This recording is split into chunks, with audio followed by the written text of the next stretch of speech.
TikTok scroll गर्दै गर्दाखेरि अहिले 3टा कुरा छ।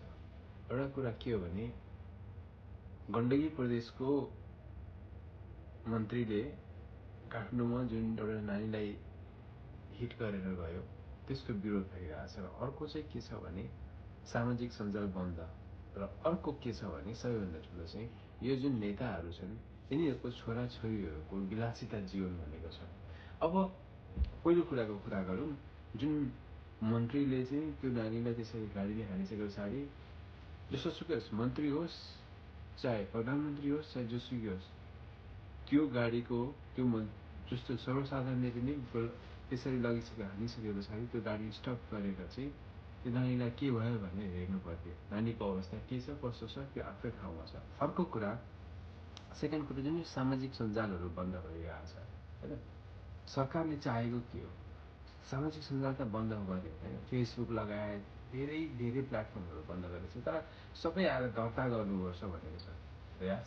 कुनै पनि कम्पनीले कुनै पनि उसले आफ्नो व्यापार गर्छ व्यवसाय गर्छ भने सरकारको कानुन मान्नुपर्छ, त्यो राम्रो कुरा हो। तर सरकारले जस्तो चाहिरहेको त्यस्तो हो यो कतै भोइसहरू दबाउनको लागि त होइन, किनभने जुन यो विरोध भइरहेछ होइन, भनाइ एउटा भएर अर्को छ। सही समयमा ल्याउने र यस सबैलाई आफ्नो नियम र कानुनभित्र राख्नुपर्ने सरकारको माग राम्रो हो। र तर त्यसलाई व्यवस्थित त्यसले कसरी प्रभावित पर्छ? दसैँ तिहार आइरहेको छ, कतिपय बिजनेस होटल बिजनेसहरूदेखि लिएर आदि इत्यादिमा कसरी असर पर्छ भन्ने कुराहरू पनि सरकारले ध्यान दिन जरुरी छ। र अर्को कुरा चाहिँ यो जुन हामीले आवाज उठाउँदैमा हामी भेला हुँदैमा होइन, तर नेताहरूको सांसदहरूको छोराछोरीहरूले यो गर्न छोड्छन्? छोड्दैनन्।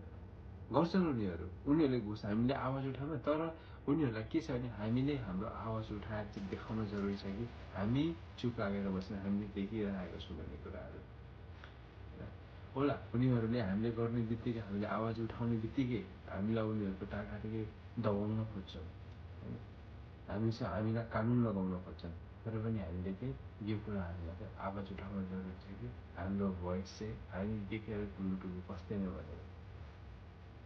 सो 8 तारिक तपाईँहरू भेला हुनुहोस् माइती घर ल।